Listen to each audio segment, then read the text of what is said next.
Right now on ABC 10 News at 4 o'clock, California plans to fully reopen by mid-June. We break down the benchmarks that need to be met in order to make that happen. And a big step toward normalcy for San Diego County. We will move into the less restrictive orange tier tomorrow. How this will help our local economy rebound. Plus, she is such an upbeat young lady.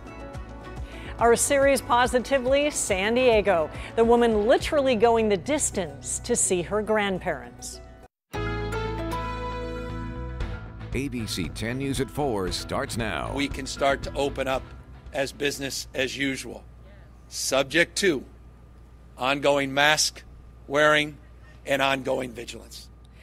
We are potentially a couple of months from life returning to normal in California. Governor Newsom wants to lift all restrictions on businesses by June 15th. Thank you for joining us. I'm Kimberly Hunt. And starting tomorrow, San Diego County moves into the less restrictive orange tier. We'll explain how that will help our economy rebound.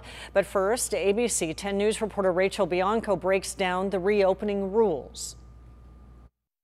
More than a year after shutting down California's economy, Governor Gavin Newsom announced a major milestone in the fight against COVID-19. We're seeing death rates, mortality rates go down.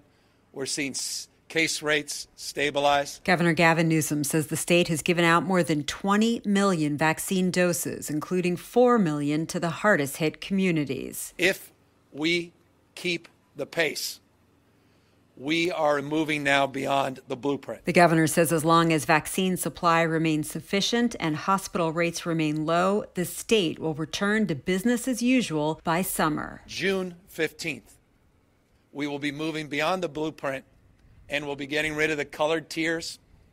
We'll be moving past the dimmer switch. Here in San Diego, another major announcement. We're excited about where we're headed, the direction, the trajectory.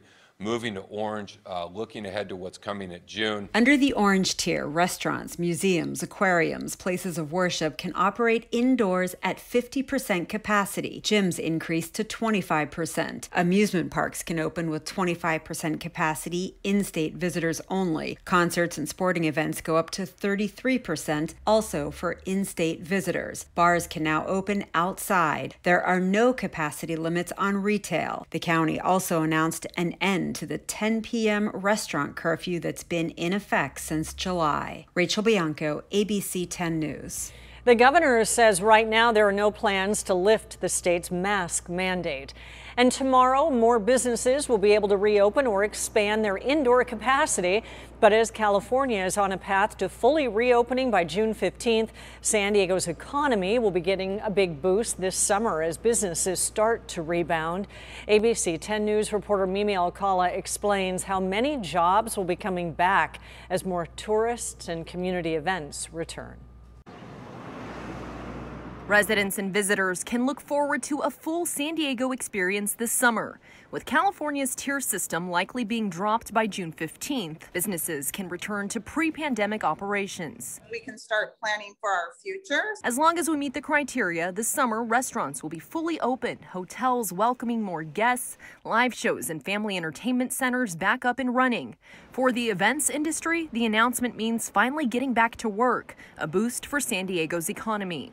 It was devastating to us. I lost 80% of my business. I lost, 80% of my employees. We do San Diego Pride. We also do La Mesa Oktoberfest, the Chula Vista Starlight Parade. Laurel McFarland is the owner of McFarland Promotions and the president of the San Diego Event Coalition. She says guidance for outdoor community events was left out of the state's reopening plan throughout this pandemic. So with the June 15th target date comes new hope. For us, it's 200,000 people having a pathway back, and it's our future. According to Newsom's office, large-scale indoor events like conventions will be capped at 5,000 people until October 1st, unless testing or vaccination status is verified for all attendees. The restaurant industry has also been hit hard with the constant changes for the last year. Patricia Branchi, owner of Opera Cafe in the Gaslamp Quarter, says this summer she'll be rehiring back her employees that were laid off, getting ready for tourists to return. I have just a few employees right now. 3, 4. I expect to call back everyone. We just pray everyone does the right thing so we can actually get back to work and help our families and, and also bring fun back to San Diego, right? Mimi Alcala, ABC 10 News. Laurel says it does take about 6 months to plan those large events, so some of the canceled events will not be ready to go immediately. Coming up new at 5 o'clock, we'll be hearing from the San Diego Chamber of Commerce and the Hillcrest Business Association. Here is a look now where our county's vaccination numbers stand. Nearly 23% of San Diegans are fully vaccinated. That's more than 600,000 people. And just hours ago, President Biden announced that all American adults will be eligible to get vaccinated by April 19th. That's 2 weeks sooner than the original plan of May 1st. The president made the announcement while touring a vaccination site in Virginia. He said increased supply and mass vaccination sites are some of the reasons for speeding up eligibility. An additional 23,000 pharmacies are now in the federal pharmacy vaccination program. I think if everyone continues down the road we're on now, it will be behind us, but it's not over yet. The U.S. is now the first country to administer 150 million shots with a special emphasis on the most vulnerable. You can keep track of the latest developments on the vaccine rollout and eligibility with our mobile app. There's a free version available in the App Store. Just search 10 News. We have breaking news now.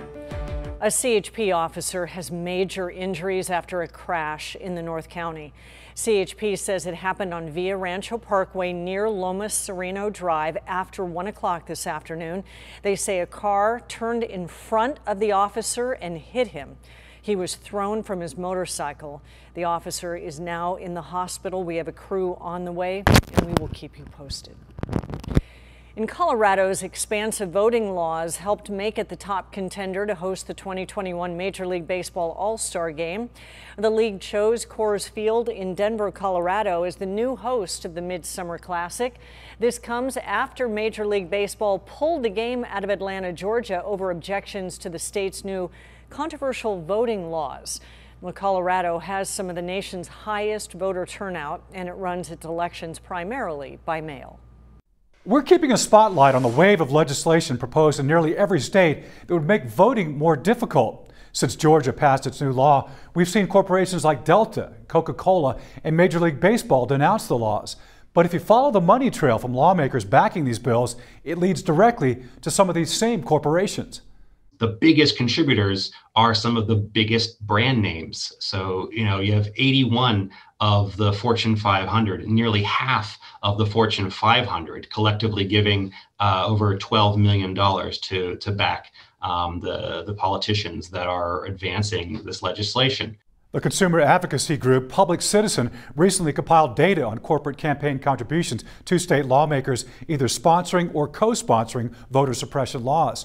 Studies show those laws make it harder for communities of color to vote. The group found that big brands like AT&T, Walmart, and State Farm, even Delta and Coca-Cola, supported backers of voter suppression laws in Georgia. In all, they found that corporations and business trade associations contributed nearly $90 million to various state lawmakers supporting these bills. If they are pouring this kind of money into elections and into these specific legislators, well, then they're going to bear some responsibility for what those legislators do when they get there. Public Citizen has already called on corporations to get out of elections altogether. They're asking Congress to pass the For the People Act. That act would put stricter limits on corporate contributions, influence on elections, and create more transparency. What really needs to happen is that for corporations to just get their money out of our democracy, stop spending, all right? Just let the people be in charge. If you'd like to see a list of more brands donated to lawmakers who voted in favor of these laws, check out the full report on citizen.org. Today is Election Day for the 79th District Assembly seat. Dr. Shirley Weber vacated that seat when she was named Secretary of State. The Registrar of Voters Office says the first set of results should come in shortly after 8 p.m. tonight. Many ballots were already cast due to mail-in ballots, and the registrar mailed out over 300,000 of those ballots for this election. The Registrar's office and assigned polling places will be open until 8 p.m. COVID protocols will be in place. The company that makes the Moderna vaccine is turning up production in the U.S. That story starts the news feed. The company is nearly doubling its vaccine output this month. It can make around 400 vials a minute, according to the Wall Street Journal. The Army has developed its own vaccine. It says it will start testing it on adult volunteers at a facility outside D.C. Researchers hope the vaccine can protect against several variants. President Biden vowed to reverse Trump-era rules regarding sexual assault on campuses. The Education Department is now working to do that.